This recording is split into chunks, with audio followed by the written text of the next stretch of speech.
Hey, what's happening? Before we jump into the show, I wanted to see if you had any music on a hard drive. You have a band, you have a project, and you want to self-release your own music. Well, there's an easy way to do it. You can go to distrokid.com/VIP/hyphenate and go get your music up on all the streamers. You keep 100% of your royalties, and you can get 30% off by using this code. It's a great, easy way to get your music up on the streamers and share it with your fans, your friends, your family, your mom, your dog, everybody. Everyone wants to hear it. But go to distrokid.com/VIP/hyphenate, HYPHENATE, and send me the link. I want to hear it too. Send your mom the link. Send your dog the link. They all want to hear it too.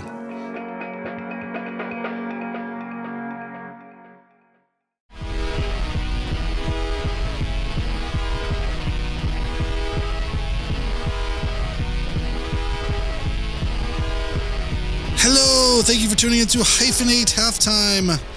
Today is Monday, March 24th. Something. Is that right? No, that's not right. No. It's March 17th. 17th. God damn. I wish. Everybody tunes into this podcast to know what day it is that they're listening to this podcast or the day that it came out. I get it wrong every time.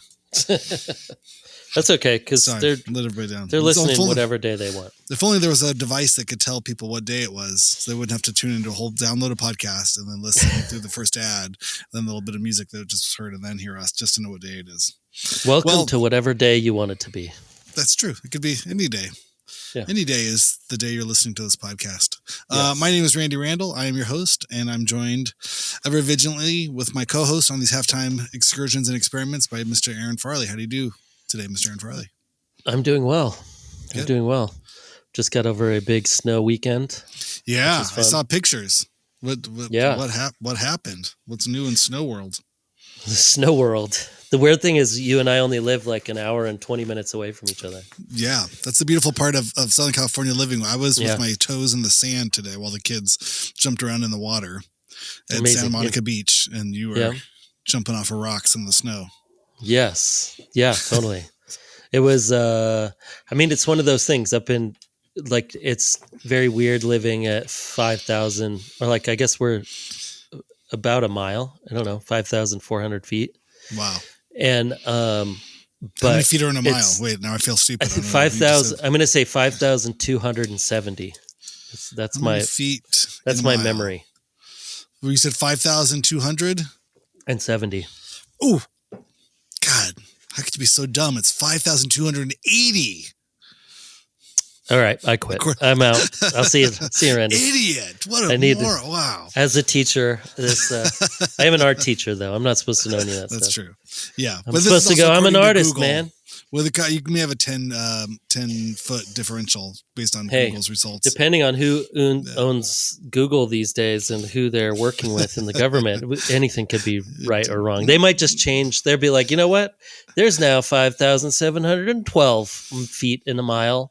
Yeah. Everybody who has maps, change it now. Yeah. And guess why? Because I said so. The mile is now called the American. Yeah. That doesn't make any sense. One American, two American, three American. Dude, you want me to run the 500 American marathon? And everyone else is like, okay, we don't use that. So go for it, please. Change your mile, bro. No one cares about the mile. Now, if you try to change kilometers, there's going to be a problem. Yeah, there's some kind of science to that, I think. Anyway, okay, so you're up in the mountains. What mountain did you go to ski? Your local one there? How does that work? We went to Snow Valley, which is great, but don't tell anybody. No one knows. Everybody else go to Big Bear, please. Just go to Big Bear. It's way better. Snow Valley's horrible. It sucks. Don't go there. No. They don't want you there. No, they're owned by Big Bear now anyway, so it's kind of the same. It's the triumvirate of Southern California mountains, other than then you also have Mount Baldy, which is very local and it's really like going to Mount Baldy is like going back to the 70s kind of. They have one chair, like you drive to the parking lot, which is, at like 5,000 feet or something. You're going up these windy roads, and then you get on a chairlift in the parking lot, and the chairlift takes you to the lodge. And the original chairlift at Mount Baldy. Mount Baldy is amazing if you can go to Mount Baldy. Even during the summer, you can go hiking. Like you can take the chairlift up and then go hiking from the lodge and stuff. But it was originally, like everything in Southern California, it was originally built for a movie set. Oh, you're kidding. Yeah, like I'm gonna guess. I'm gonna say it was in the 50s or 60s, but it was like just to get people up there, or maybe it was for a specific movie. But they pretty much have like the original, the things that the poles that hold chairlifts are called riblets, and they have the original riblets. Like now, riblets are like these big round steel poles, but back then they almost look like like an old oil rig or something. They're like kind of wider, and they're made out of steel bands, and they kind of go up, and they still have those original riblets, which is crazy. Funny. Because nowhere, like there's nowhere that has those still. But anyway, I was not at Mount Baldy, but I was at Snow Valley, and it's great. It's the mountain that's, if you're driving from LA up the 330 to Big Bear, there's a little resort halfway. So it's right after Running Springs. So, but it was great. But it snows up here, and then it just becomes complete chaos because there's only, like we've talked about this before, there's like 4 roads that go to the snow. And everybody wants to go up there once they 12 million, literally 12 million people who are like, maybe we should go to the snow today. And then, like, even if 100th of them, that's still like 100,000 people try to get up just to touch snow, which is amazing because, they're like, well, it's 70 here, but we're going to go up and throw snowballs in an hour. Yeah. And so, and in general, there's probably 10 days of snow days in Southern California. Yeah, where you could actually drive up and go sledding, and especially on a weekend. So it's like, so you have the weekend, so then everyone waits. Yeah. If there's still snow in the mountains, everyone's ready to go with their like little picnics, and they buy their $50 worth of sleds to just trash and leave on the side of the road, which is a whole nother thing. But and it's just like a little 2-lane highway. So what happened, because of the original fire like 5 months ago that was in Big Bear, it completely burned where the 330 is to go up like on the eastern side kind of. And so because we got a bunch of rain before the snow, they shut that down because of potential mudslides and all sorts of stuff. So then everybody has to come up the 18, which goes kind of past Lake Arrowhead, but it's a tiny little road. And so when you have every single person going that way, it's rough. And it's then, like trying to get out of a concert. What happens? You're like stuck in a parking lot trying to leave a concert. Yeah. Yeah, if it snowed 7 inches and no one has chains in the parking lot, and the parking lot is only two lanes, and it's 8:00 at night, and yeah. Right. So what happens is that they have chain checks right into Hyphenate halftime. Yeah. If you've ever gone to a concert, for a large, worldwide known band, and when you came out of the concert, it had snowed 8 inches, and it's midnight, and you don't have any chains. And everybody has to get home. If that's happened to you, write in Hyphenate halftime at gmail.com. We want to hear from you. They're pouring in. The emails are pouring in. Keep them coming. So what happened is that on Thursday, because it was a lot of snow, it was 6 or 7 inches. What happens is that everyone's like, oh, I'm going to rent a place in Big Bear. And they rent a place in Big Bear, and they just drive. They just drive up. Mm-hmm. And then they go, we're going to make it there before it snows too much. And so they're in like their Honda Accord, and they're at 3,000 feet, and all of a sudden it's snowing, and they're like, oh, great. And then they're sliding all over the place. And then they slide in like halfway into the median or whatever, and then everything gets blocked, and then the plows can't get through, so it's just kind of, it's chaos. And so I've realized too now that having a job that I can actually take days off in advance and just go like, you know what, I am going to take it off because I know if I go down, get down the hill, the mountain. Yeah. Or like, even if I do get down, I'm not getting back up. And so that night, Thursday night, it actually was so bad that they just shut the highway down to come up, like anything coming up at like 6 p.m. on Thursday, and they didn't even open it up till 6 a.m. on Friday because there was so much happening.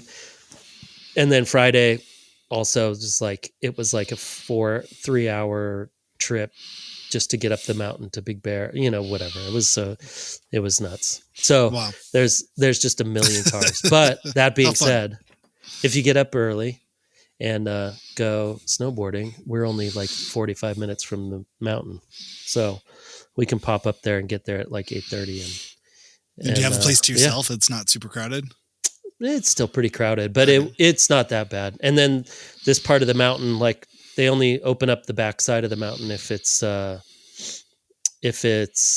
there's a lot of snow. And so we got just enough snow. So they finally opened the other side of the mountain, which is great, which is where you saw all the videos of Lila and the rocks and everything. And that was all on the back. And the weird thing is, your two kids are all like flying through the air off of like snow jumps. Yeah, basically. And Michelle. Oh, Michelle did too. Yeah, I don't know if I saw everybody. Michelle. It was hard to know who was who. Everybody kind of has like masks on and things over their face. It was chilly. Yeah, but it is the secret of Southern California that it is, and it's just crazy because it's even if it's not sunny one day, it's probably an 80% chance that the next day it will be. So we went up. I went up with the kids because they had Friday off from school, and so I took Friday off too.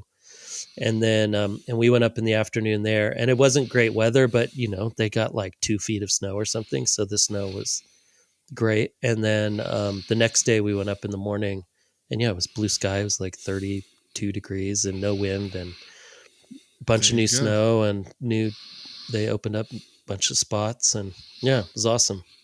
And I'm really old because we went till about 1 o'clock, like 10 to 1. And I was like, I'm done. I'm burned out. This is not happening anymore. My knees can't do it anymore. And then today I went with a little hike with Towns and the dog. And after about an hour, I was like, I think I have shin splints. Oh, like I can't. Why is it hurting to walk? I'm on a trail. It should not be hurting to walk. I don't like this. I don't like this one bit. Need more Advil. Yeah, well, we went to go see the LAFC, the football club game, or soccer game, MLS, Major League Soccer. We watched that game team. from home. Amazing. That was so fun. Have you been in person? It's so fun To one of these games? Yeah. I had never those been. games are amazing. It was incredible. So much fun. Yeah. And the tickets are pretty cheap too. Yeah, they're not it was that like bad. $35. We were up in the nosebleeds, but it was great. We had my wife's sister was in town from Spokane, and she had her kids, and we had 4 kids running around and all of the fun stuff out on the lawn before.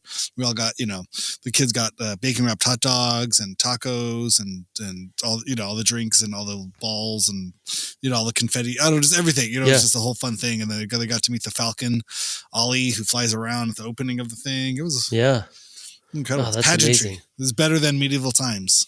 I'll say that. Just a little. The food was better. Yeah.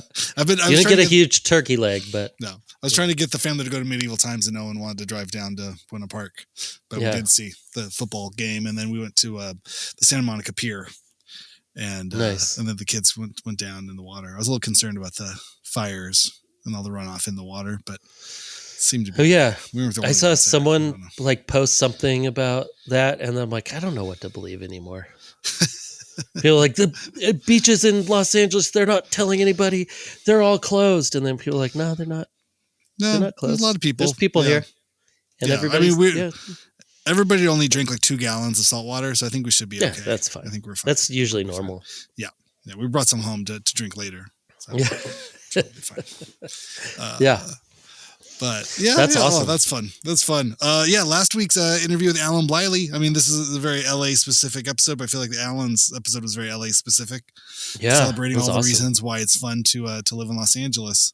I mean, I definitely feel like I had that. That's the best part. I think LA, there's so much tourist stuff, and you don't normally, I think, as a local or as somebody who lives here year round, you don't always go do that stuff. But when you do have people in town visiting, it's a great city to visit. Yeah, I enjoy living here. I have my complaints. I have everything else, about, like any other city in the world. LA is not perfect. Yeah. But getting to show it off and, and do touristy stuff, it's like, oh, why don't we do this stuff all the time? Because it's really expensive. That's probably it. Yeah. No, I totally agree. I agree 100%. I mean, even up here being outside of LA, and we're still on those times of like, let's go do something. And then you just go drive into town and there's a million things to do. It's like, what should we get tickets to? Or what, it's an amazing city. But again, don't tell anybody. I like it when people are leaving. Let's try to keep those housing costs under $10 billion for a small 1-bedroom. Yes, totally. We want new people here.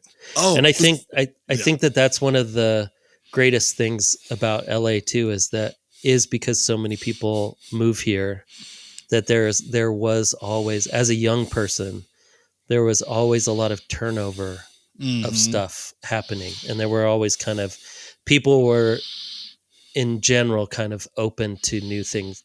They were so used to things changing that I feel like when things changed, people were like, "Oh, cool." Yeah. Well, it's not like permanent. People were pretty receptive. Yeah.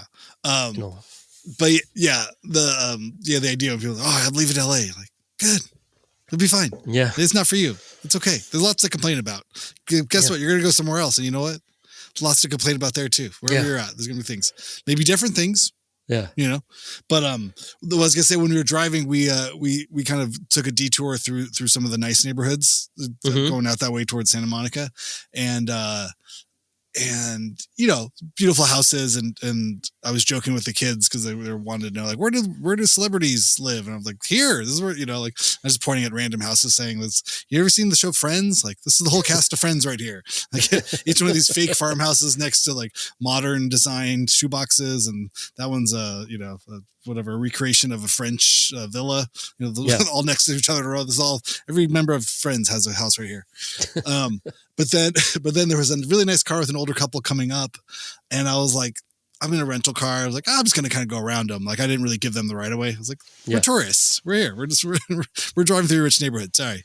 And the lady looked at me so mad, like, gave me such a stink face. I was really pissed. And I was staring at her, and I was like, oh shit, that's Jamie Lee Curtis.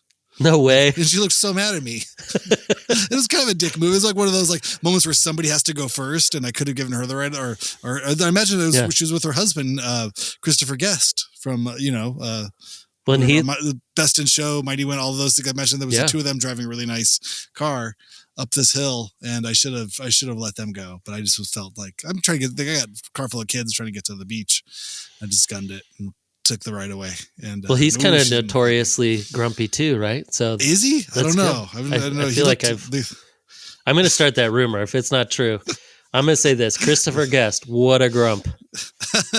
He might be. I know Harry Shearer, huge the grump. other member of Seinfeld, or not Seinfeld. Jesus, Spinal Tap. Grump. Seinfeld grumps. Anyway, this is really funny. There's that moment, when you just pass by somebody. I love like, that. What is that face? I recognize that face. I'm like, oh shit, Jamie Lee Curtis is pissed. She had like kind of short, cropped gray hair and glasses, and just such a mean, mad look. And I was like, whoa. You're like, perfect. I can check that off my list. Piss off Jamie Lee Curtis. Check. I only have like 6 more things. Yeah. It's amazing. Wait till I hear from Lisa Kudrow's people. Do not make fun of my French villa. This is very private. You're not meant to know that. Like, how did you know that all the Friends cast still lives together on one block? Sorry for outing you, cast of Friends. I did see once. What's that kind of fancy? It was like a private club, but kind of for younger people. Soho House. Did you ever go to the Soho House? The one here in LA? Yeah. The one at Downtown Rehearsals? No, not the one that took all the musicians away from downtown, including myself. We used to have our practice space on the 4th floor there, and I went back. I tried to find the window, and I'm like, it's just a chair and a bar now. Womp, womp. I can't imagine. I spent so much time in that building on so many different floors and the roof and everything else there. That was very much like the running wild in downtown LA period of my life. Oh my God. And there was so much stuff. That was like Brian's warehouse was like right across the street. And we used to have all those shows there. And we used to have, what was that band in the early 2000s? And the guy, it was one of the kind of metal. I don't think they were Power a rap Man metal 5000. band. Oh my God. I think so. The guy Of had course, a really yeah. long goatee. Yeah, we were next they door had to their them. Tesla coils down on the lobby, like they're like props from tour, Yeah, or whatever, yeah. like they're giant Spinal Tap-esque props of industrial waste. Like they just left them in the lobby because they couldn't put them anywhere else. Yeah, I love I know, it. They were Power Man right next 5000. to us, and our drummer Dave went out one day, and there's all these symbols. There were all these symbols, and he's like, "What are these symbols here?" And the guy came out, and he's like, "Oh yeah, I just got a whole bunch of new symbols." And he's like, "What are you doing with these?" And he's like, "I don't know. You want them?" He's like, it was like 50 symbols, like a crazy amount of. Yeah, he's whatever, like, "Oh, it's the best. I love it here." $10,000 worth of symbols. He's just throwing. Actually, got a new sponsor. Every once in a while, we'd hear that. They didn't do the but it basically sounded like that, and you'd hear them, and you're like, I think it was crazy. I think that's like Power the Man real 5000 was the brother of Rob Zombie. I think it was Rob Zombie's little brother that was in that band. All right. Anyway, that place was great. And then we had a spot next door to Stun, Alicia Silverstone's husband's band. Mm-hmm. So we would see them. I ran into him at a skate park during COVID, and I did not recognize him even one bit. He had completely. Did he recognize you? He did, and he nice, completely changed his whole, his look. The style, really? No. He had a cut off jean jacket or something, and he was like, "Hey, what's up?" And we were talking, and I'm like, "Oh my god, I don't know." And he told me who it was, and I was like, and then, have you ever not recognized someone, and then they tell you their name, and then you recognize them, and then your memory like clicks them into real? Does this happen to you? All of a sudden, their face turns into the memory. Yes, like the face that's in your memory molds with this stranger's person. Face. Yeah, and then you're like, "Oh no, wait, why do you look like the person now? You didn't look like the person like 5 minutes ago." Yeah, that's your brain. That happened, and it was great. It was great to catch up with him and all that. It's hilarious. Yeah, I remember the drummer of that band had like a Blue Man Group kind of thing where they played on like trash cans and junk and shit, and they would practice a lot. Yeah, and they had, but again, outside of the practice space, they had a bunch of like trash cans and drums and like sheet metal. What was the name of that band? I don't know. It was the stomp kind of industrial like thing. Yes, it was. But the guy was very nice and very charismatic. All those guys were really silly. Nice. Yeah. But that's the weird thing about like the LA had all those bands that were also like you'd play in bands that would play at these bars and whatever, like us. We never played, we didn't have any bunch of goofball kids. Yeah. And we're just like having fun. And then, and then sometimes you'd play these shows where you're playing with people that were very, famous. No. Motivated. Just had a lot of drive. Like they were like, they had that ambitious. They had that ambitious. That's why I don't even know the word. So this is the problem. You can tell how ambitious I am. The Aaron Farley story. What's that word? Ambitious, right? Shit, I forgot. That could be the name. That could be the name of my biography. Yeah. What's that word again? Ambitious. Ambitious. Oh, right. Ambitious. It'd be good if I could just think of the word. If I want to do the thing, You mean you're not just doing this for fun? What do you mean? What? You have thoughts of, you have a plan? You have thoughts of the future of like what you might want this to, I don't get it. I don't know. Oftentimes, I mean, the ambition also comes with a rich family member who's kind of underwriting a lot of these things as well. Which is there's the dark side of ambition that people don't tell you about, is that some of the most ambitious people in the world are independently wealthy and therefore can underwrite and actually accomplish a lot of these goals. Therefore, their blind ambition and power hungriness isn't necessarily just foolish ego. It's more like a need to please their father or family member who has lots of money. I've come to find that out over the years too. There's the most annoying ambitious people you meet. You're like, oh, but your dad's like a lawyer that represented OJ or something. Like, okay. Yeah. Well, and I think that there has got to be a weird sense of like when you grow up and you just know, like, well, I'm never going to have to get a job. Right. So like I'm going to think of some crazy art. You're going to check that off the list of like, okay, never get a job. Check. Now, what do I want to do? Oh, I can kind of try to do anything. And even if they don't have a lot of money necessarily to start something, that just knowing that you you'll never have to pay rent, or you'll never have to like pay bills or have a job or anything. It like takes 90% of the worries of the world away from you. And then you just get to worry about your own ego and drinking too much and being, because normal ambition is like, I'd like to, be able to afford the insurance on my car, or like be able to buy a new car once this old car like explodes. I'd like to have enough money saved up that I can buy new tires for my car. Like, those are the kind of ambitious things I could think of as the furthest amount of ambition I could ever dream of. Yeah. You know that feeling when you just pull over and you're like, you know what? I'm going to fill the whole tank up. Oh, I'm not even amazing. I don't even know how much it's going to be. 60 bucks. I'm not even going to care. Yeah. I'm going to that's go to one Trader of those Joe's and not stress out when I kind of have to check out, when I don't realize how expensive it is. I'm not going to have a feeling of shame and guilt and remorse for wanting to buy that fancy bag of cashews.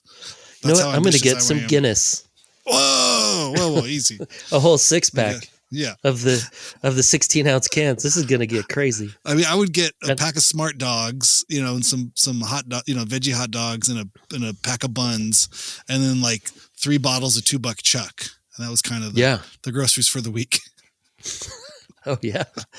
And you'd go, okay, how much? Okay. So then I have enough. So that's $6 of always wine and another $7 of hot dogs. Okay. I'm under $20. I'm good. Okay.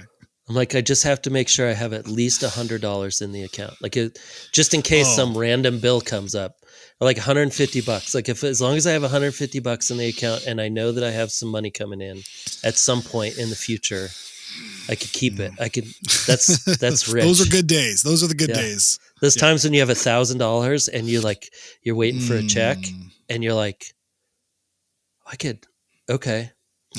Do I pay off some credit card, or do I just let this sit in my account to just look at it for a while and go, even if a bill comes in for $200, I can just write that check right now. It's going to be crazy. That's some wild times. I'm crazy. I got 3 weeks. Yeah. I got 3 weeks of money right now. This is crazy. Oh my God. Yeah. Normally I'd go to a bar pretty quickly after that moment. Drinks on me, everybody. I'm rich. You guys are rich. $500. Woo! Let's go. My money goes out 4 places. I'm buying Amstel lights for everybody. Yeah. Just one round though. Just one round. But I'll start them out. I'm going to start them out. Can you guys get my next one though? Guys, actually, I shouldn't have done that. Shit. Wait, there's 12 of you? For that one? Can everybody? Shit. Wait, I thought it was just you and James. Oh my God. Yeah. When this is revealing too much, but I remember when Shannon and I were dating when we were young, and we went out to dinner to do something, but I think I was already doing no age by this point.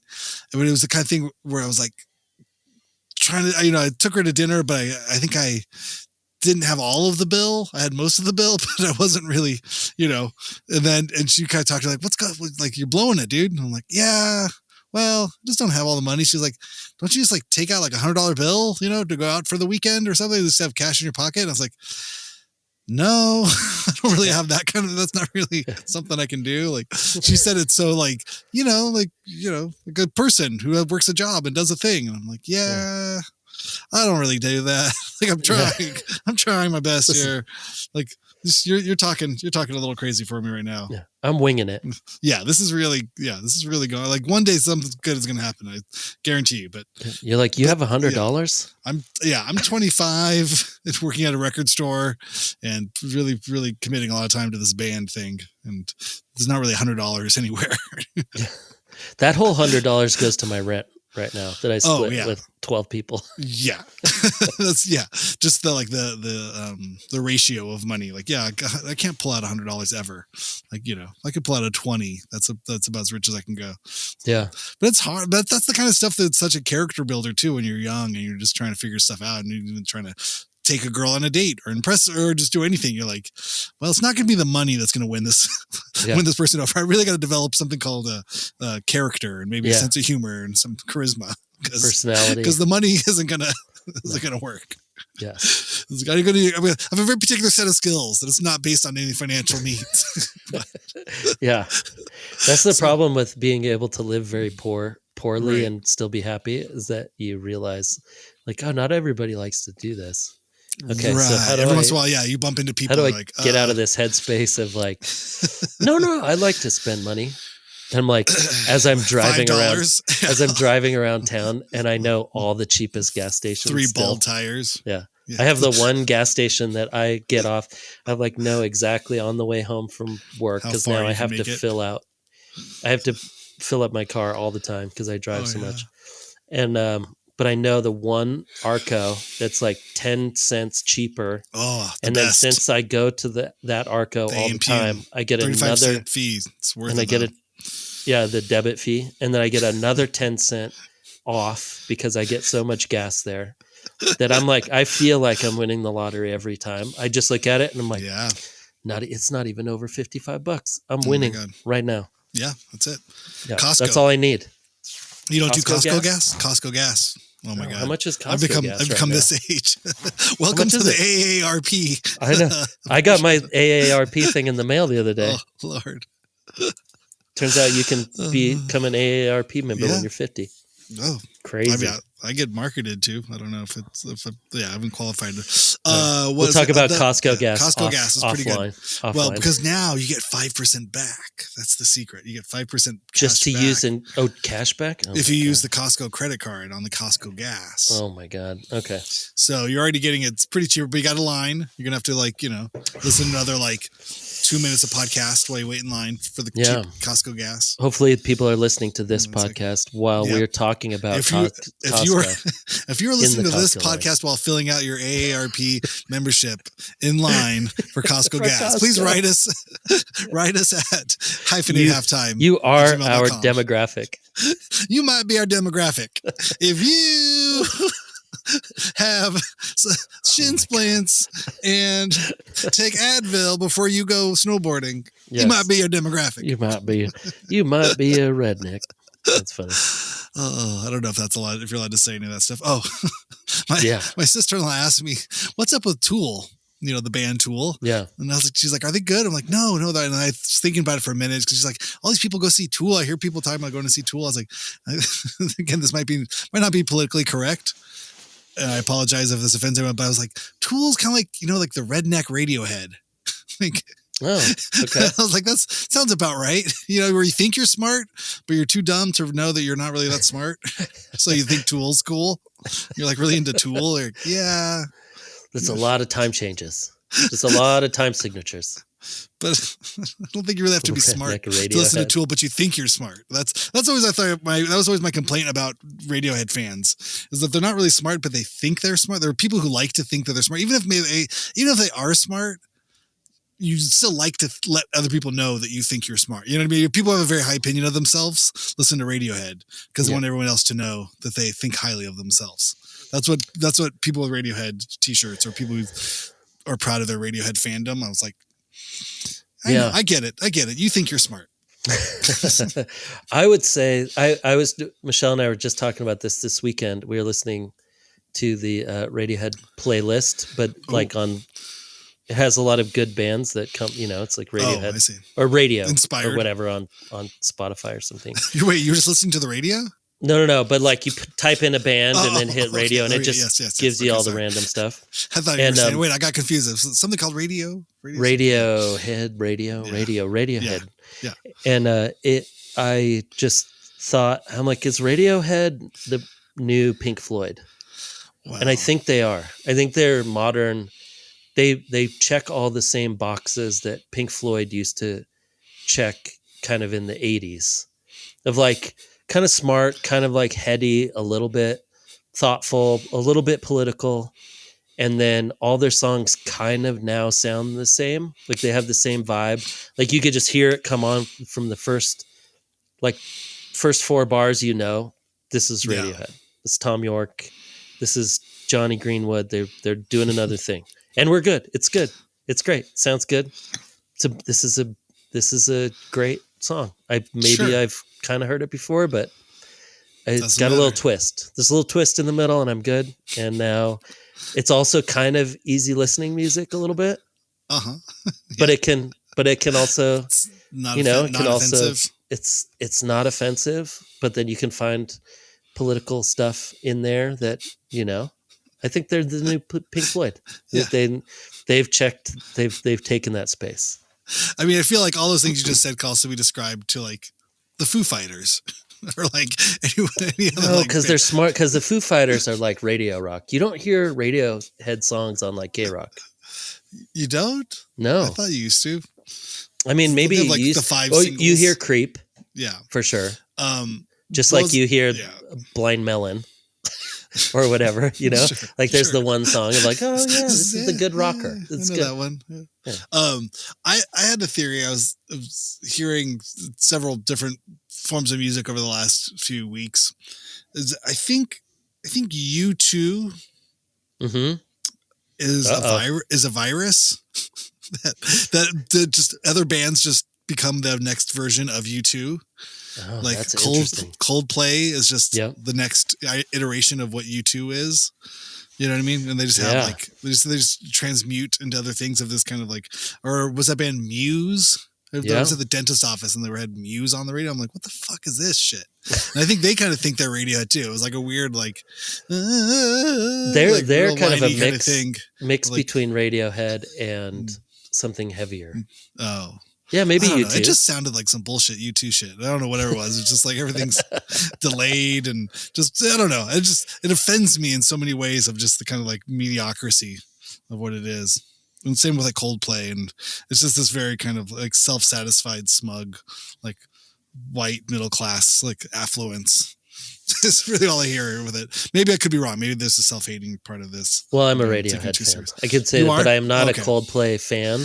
But I've seen the Radioheads, and I've met some of the Radioheads people, and it just doesn't. I get it. I get it to the degree that it's just like, they. I think they did the 90s to the 2000s in a way that transitioned successfully. But I just also think their brand was this like real. Dissatisfiedness, like the kind of the like I'm so just kind of annoyed with everybody, annoyed with the world, like teenage thing that like somehow they were able to hold that past teenagehood into like the 20s and 30s and 40s of just the like emo-ness of everything a little bit. Like life is hard, isn't it? Like I'm like a robot floating in the world. Oh no. but like fake plastic trees. I better pay these guys $500 to see them up close to kind of watch them kind of go, okay, whatever. Like there's not really like a passion to them or anything, or like a like throughput of a feeling or something. It's like calculated. Okay, here we go. This next song is called "Heavily Calculated Marketing," sponsored by Mercedes-Benz. Have you heard Oasis talk about Radiohead? No, is this along the same line? I would imagine. Yeah, they're basically saying the same thing. Yeah, like, what are you gonna do? Go listen to Radiohead? I mean, it's fine, but where's the songs? Where's the songs? It's just gonna in the. But it's so. I mean, it's Liam Gallagher the way. Same as our good friends at the Rage Against the Machine project. You know what I mean? Where it's like you have such a strong thesis, and then it's just not really enough to like. Because again, it's a capitalistic sort of mentality, right? You got to keep selling more and more records. The second you start selling less records, despite whatever your messaging may be, anti-capitalist or of any sort of disaffected feeling, it's like, but you're still just serving the master of like being a millionaire, being a rich millionaire, and doing things. Place to go. You can't hold those two in the same. Being this rebellious anti-capitalist millionaire rock star at the same time for very long. It'll exist for a moment in this kind of Venn diagram of like, oh yeah, that was called the 90s. And then it's sort of like just diffused in all these kind of ways where it was not untangible, but the lifespan would really be short-lived, Yeah, I wonder if that comes from the 60s, because you get all those bands in the 60s that kind of the same thing happened, where they kept singing the protest songs from their mansions or whatever, and you get the Neil Youngs who are like still out there rocking, but then also trying to get into the tech industry to get like the highest, or whatever, like spending like $1 million to make his Cadillac electric Yeah. or whatever, like all that kind of biodiesel stuff. or all these things. Yeah. And you get to that point to where you're like, yeah, you kind of boxed yourself in there. I don't know. I don't know if this is, it's almost like an athlete that is like, okay, you're in your 40s now. And like, no, I'm going to keep playing basketball. I'm like, yeah, but it's not for basketball's not for old people. I'm like, oh, just wait. I'm going to keep playing basketball. I'm like, no one's going to believe you. I'm like, oh, just stop looking. Just stop watching because I'm going to keep playing basketball. Well, or if they created like the seniors league or something, but called it like, the young boys, the zoomies or something like, oh wait, like the ultra athletics. And like, well, what is that? Well, that's just guys that are in their 40s. And from your 40s to your 60s, you can still keep playing. It's like, yeah, but they don't put up the numbers that they used to. They're not really very good. Yeah, but they could still sell a lot of shit, which is, kind of true in the Michael Jordan sort of world. You know what I mean? Yeah. Like the Jordan name still sells a shit ton of product. Oh yeah. But he did it well. So he's like, I'm out. Well, I wouldn't say Michael Jordan had the smoothest retirement transition from top professional athlete to retired. You're right. He did play baseball for a while, and then return. He potentially almost maybe got kicked out for gambling on his own but thing. Yeah. everybody didn't want to admit it. Maybe that's the rumor. But I think this is a good call. Like there's a seniors league, of musicians, and we don't quite, hold it up to the standards because it's not that competition. It's art and all those things. But I think there's inherently something in the culture that requires like relevancy at all points in time. Well, I think I was more talking about like punk or this like young, we're going to rebel instead. There's that side of things where you're like, well, at some point you can't really rebel anymore unless you're like, no, I don't play big venues. I still got my guitar and I'm going out to the middle of the street and I'm sure. Like, we actually just watched that. Have you watched that Bob Dylan movie? The Timothée Chalamet movie? Yeah. Yes. No, I have not seen it. It's good. Is it good? Okay. Yeah. Something again, that just feels, I don't know. It just feels so annoying. I mean, I don't know. I honestly I play my songs. I'm a genius. Yeah, but I just don't care. I'm a genius. You don't like Bob Dylan?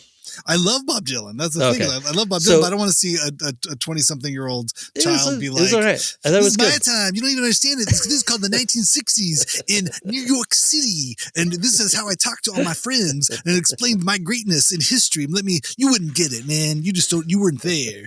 And it's like, no, what are you, this is 60 years past. You were born, you're his grandchild, and you're like pantomiming some strange. This is how movies work, historical Randy. thing. This is how movies work. But they're not real. For what reason though? It's just a movie. It's entertaining. Yeah, it's a movie. I'll get it. Yeah. But it is the whole. Why wouldn't he be? If he was on his alien ship, I'd like it better. But it's like, well, that's the next one. I'm Bob Dylan, man. I'm going to Mars, and I live in outer space. And I talk to aliens. Like, let's see. Let's write that one. I would write that one with you. Let's try to pitch that. Bob Dylan. If there was a Bob Dylan biography that was told metaphorically through some type of like space goo that had to assimilate, like on another planet, it would probably make more sense and be more inspiring about the story of what Bob Dylan really did in cultural, for the culture, in youth culture, rock culture, folk culture, whatever you want to say, in America at the time, and the impact that he's had on the greater like sense of culture would make more sense as a alien goo movie. Yeah, this was only about some kid with 3 years of his life. Sure, yeah, but he went electric, man. But it was the whole thing of Pete Seeger going like, I found this kid, it's great, and then Pete Seeger's like, no, but we got to keep. We're just these guys, like, this is real, right? And then it's like, no, this is entertainment. I mean, pretty much, but then you get the Pete Seeger going, oh, right. I'm the guy with the banjo forever because I actually really believe in it. Yeah. And I think that there's that part of it. And then, but if you're not that and you just were like doing the art, then you get to be David Byrne and you get to be fucking cool forever. You're just like, I've got my big suit back on and I'm dancing. And then everyone's like, this is awesome. I love 75-year-old. Does the movie make it seem like Bob Dylan was then just an imposter who was looking to just separate like the youth from their money? No. Oh, okay. No. I mean, that would be an interesting take. That would be the movie I'd go watch if someone actually had a take on it. Like Bob Dylan was actually an imposter and a villain, and an interloper who was only looking out for himself. And it didn't make him look like friends. the greatest. It didn't make him look like the greatest guy. Oh, that's good. Okay. No, it wasn't like it definitely made it, knowing the story somewhat, it was a very shortened version of like, yeah, this probably could have been, maybe done better, but I don't know how you do that story better in like a 90-minute portrayal of right. Well, that's a massive amount of time. The bad vessel of a life story is a 90-minute movie. You know what I mean? Like, as a biography, it's just, you can't help but get this like Walk Hard, the Dewey Cox story. You know what I mean? Like, like, hey, this is marijuana. It's not a habit for him. You don't want any part of this. Like, yeah. What? You shouldn't be drinking so much, man. And then you're out in the alley. The next scene, like 3 years later. Yeah. I think that movie is probably the best like music biography there was. The John C. Reilly Walk Hard movie. Yes. It's just inherently Spinal Tap. Spinal Tap is much more realistic than most of them, I think. That's true. There was a great Bob Dylan one that I'm forgetting the director was. I want to say it was like Todd Solondz, but it's not. It's or Todd Haynes. It was the I'm Not There. Or no, that's not what this one's called. But it's like it was never really there, but it had different actors or actresses play Bob Dylan over the years, and like Tilda Swinton played him at one point. Oh, I never. That was kind of fun. That was like a fun way of like understanding that ego and that kind of like thing. I forgot about that one. Different he was a different person every generation. He had reinvented right, himself. But that went through his whole life, right? I don't think into his later years, but through stuff. I don't think Bob Dylan wants to talk about his later years. I think that's like shut off. He's like, stop me at like 82. I don't know what year. I don't know. Then he found Jesus. And there's a different record there. Yeah, he's a complicated I think that would be man. cool too. That's what I'm saying. It's like if you want the Bob Dylan, you got to take the whole Bob Dylan to just like take the part where he had crazy hair and I don't know. I think that's I'm in New York. Yeah. Well, I did like when they were first doing press for the thing, like Bob Dylan had a press release or announcement like I'm gonna make a movie where I play Timothy Chalamet. I know. I'd rather see that movie. That'd be even better. Like an 80-year-old Bob Dylan, like, hey, played the Timothy Chalamet. I'm riding on a sandworm in Dune. You know what I mean? Like I'm doing the life story of Timothy Chalamet. Like Timothy Chalamet's biopic probably could be done in 90 minutes. Like that's probably more interesting. You know what I mean? It's like have Bob Dylan play him, but as a high school kid. Yeah. Hi, fellow high school kids. What are we up to? Are we all going to the Juilliard School of Dramatic Arts? I'm hoping I land this Cinnamon Toast Crunch commercial this weekend. This is cool, man. I'm cool. I have a one-line walk-on part on homicide. This is going to really set my career on fire. My quote could go up. Oh, my God. I would watch date a that. Kardashian. Yeah, I would watch that in a second. I'm in. That's the better version. See, why is no one asking us the better version of all these movies? I know. It could be. I don't know. Maybe that's what this is. This is good. This is now called the writer's room. This is the idea factory. Okay, scrap all this stuff. Here, we're going back. This halftime thing. It's not working. We've got to call it something else. What were we talking about? Allen Bleyle moved from Vermont, from Connecticut to Vermont to Olympia, went to Evergreen. Do you know Allen? I love that I love Allen. No. Yeah, he's been such a good friend. I met him like around a lot of the bike days when they were like riding bikes everywhere. Well, I may have met him if he was at the bike kitchen because I had a bike built there once. I mean, I put that in quotes. I bought the cheapest parts that I could at the bike kitchen, and they helped me show me how to put them together. Yeah, it was amazing. I loved it. So cool, right? Just a great like community resource. Yeah, I think for like $100, I got a single speed, like a nice single speed. But I was the same. I could never do fixed gear. I was never that cool. No. I also never wanted to just crash into cars like everybody. That was it too. I had nothing to prove. I enjoyed riding my bicycle, but then I'll do my single speed. That's cool enough. Sure, but I need freewheel and some handbrakes. Yeah, I think there's like anything though. I could get nerdy with like guitar gear. Like there's people that are like nerdy with bike gear, and I'm like, I don't think I'm going to make it. I'm not going to last too long here. Because again, that shit gets expensive. Geez, it's all fiberglass and Italian or Japanese. Or I mean, I have a couple friends that are real into bikes. And then you park it somewhere and everyone just steals all your shit too. It's like, or either that, or you either get it stolen and you have no bike, or you buy 10 bikes. There's nowhere in between. I don't feel like for bike people. Like I know multiple people where I'm like, another one? What? How are you riding? They all look the same. Oh no. This has you wouldn't understand. This is different Shimano. You don't even know this Shimano like fiber carbon. Oh yeah, dude. This was from the original factory, and the guy that did the welding on this was, but it's the same as guitar stuff. You're like, sure, no. This is from the Korean factory. They have 1 year. They came from Korea, and they have redwood infused. I have a couple of those. Those are great. They just play better. I don't know. So because you have to really feel it. You don't know how well they rock. I want to become an espresso guy. That's what I'm hoping can happen. Oh my God. You know what I mean? We're getting into the espresso machines. Okay. And get the fancy things. Yeah. Do you got this? Can you help me with this? No, we have like a nice-ish. Right. We have an espresso machine that costs a couple $100, and it has, but it's. But is it a funny color? Is it like does it look like gray, a Lambretta? Real easy. It's not like the chrome, red chrome. It doesn't look like a 1957 Chevy. Okay. But it's nice, and it has saved us.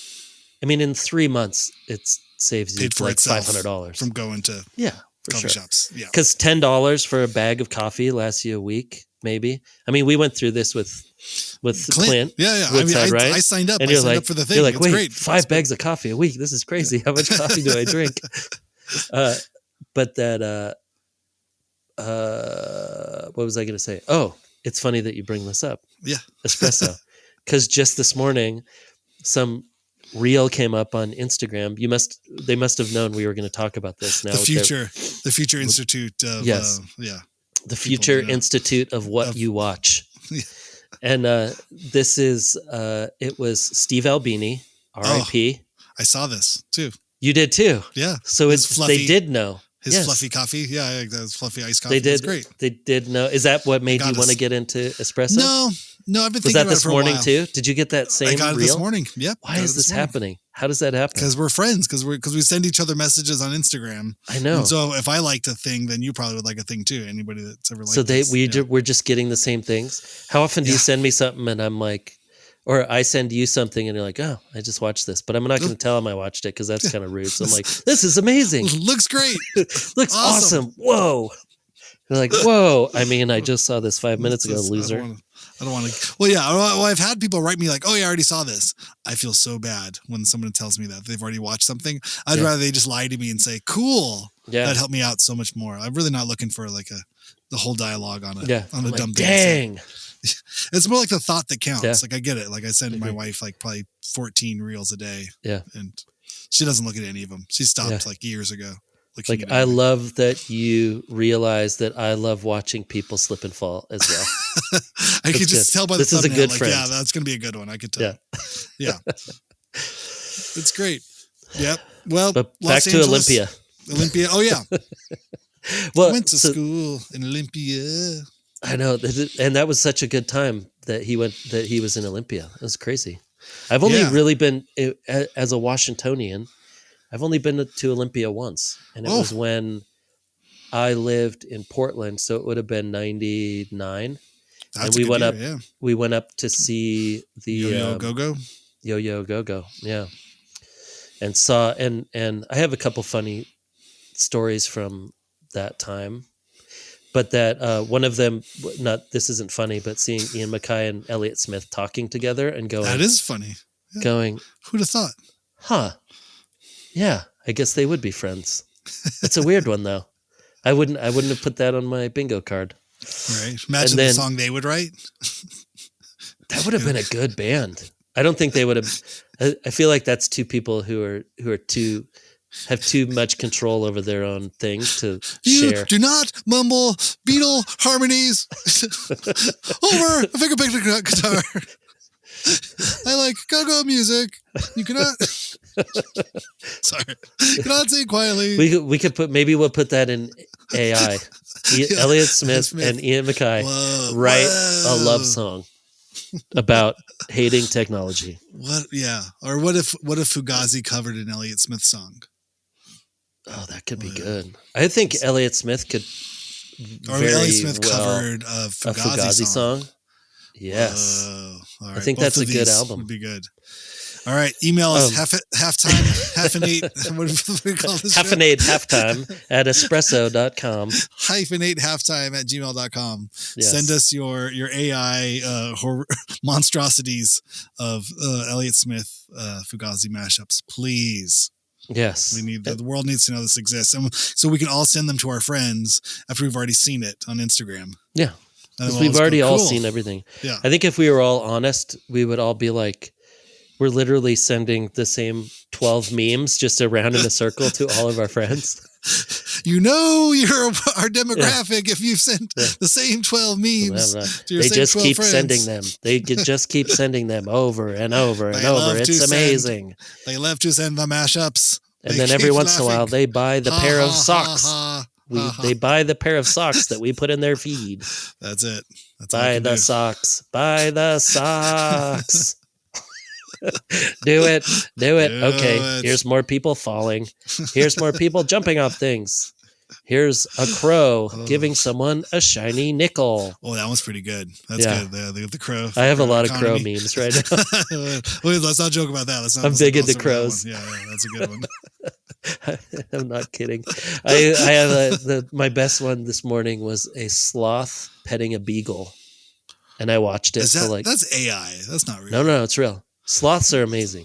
But they'll pet. Have you seen the sloths on the front of the boat? So they find a sloth in the Amazon, wherever sloths are. I think they're in Costa Rica too. And they find a sloth and they're taking it back somewhere, right? They've find it in the water. They put it on a boat, and in the this little boat, and it's holding onto the side. And as it's going and the water's going, the sloth puts its hand in the water. And is putting its hand in the water like a little kid. A good vibe. Like a little kid. But really slowly. And I'm like, sloth's my favorite now. This is my favorite animal. Shan studied sloths in college. I think she went to Costa Rica and studied them in the rainforest there in college. No way. Got lost and got heat stroke and stuff. But she anyway, yeah, she Did you ever find any? I mean, oh yeah, they studied them. They were part of a college program of sloth. They're pretty slow. They're probably easy to find. Yeah, they're not hard. I also fall out of trees all the time. Yeah, and I also because the babies fall out of trees and then they're so slow that the parents are like, well, sorry, bud, because they can't go down they can't go down onto the ground. They have to stay in the trees because they get like a mole or not fungus. What is that green moss? Yeah, moss will grow on. Just them grows on them because they don't move. Because they're so natural and they love nature so much that they just let nature grow on them. It's like an amazing animal.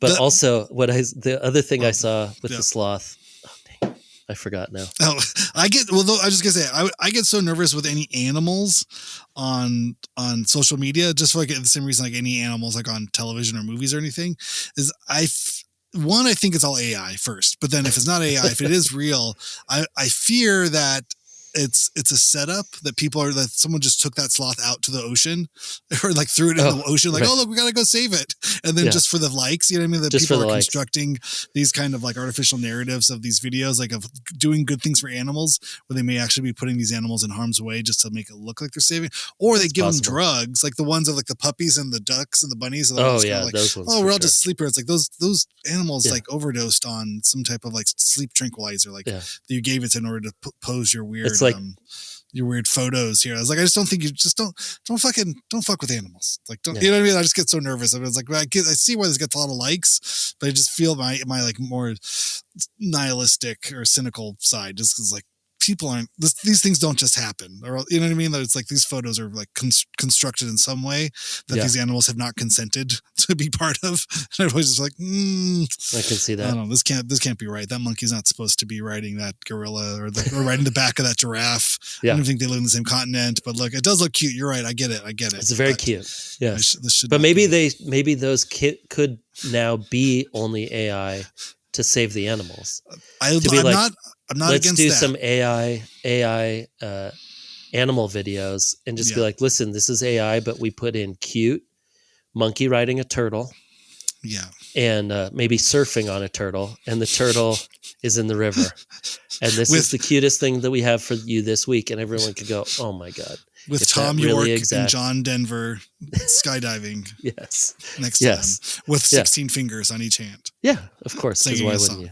you? You need all those fingers when you're skydiving like that. Well, I did see one more sloth video. I remembered it. Is that a sloth that had like some kind of fruit and it was about to eat it. And then this little tiny spider monkey comes over and just takes it and walks away. And this sloth just looks at its hand and is like, again. It's just, you just know it's like, well, I just can't keep my food in my hand. I don't. From the time he picks it up to the time he gets it into his mouth, it's long enough for the monkeys to be like, yoink.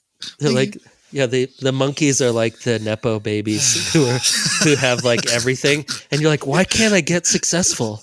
You're just the sloth. And you're like, the ambitious Nepo babies. I swear to God, I can eat this thing. And then these monkeys, they're so fast. Why are they so fast? And they're like, no, they were born that way.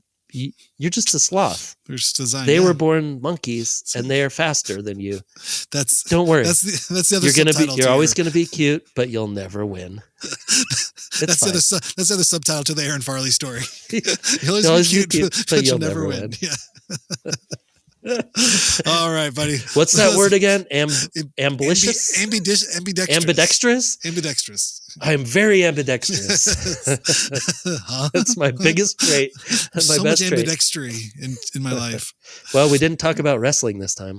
That's a bummer, but maybe next time. All right. Oh, I want to play the new Scared Little Toaster. Oh, song, yeah. where it's going to play us out. All right. Like perfect. In the tradition of Bill O'Reilly, we're going to play us out. Fuck it, we'll do a live. Here it goes. Just play me out. All right, man. See you next time. All right. Later.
Listening to this, I should begin to think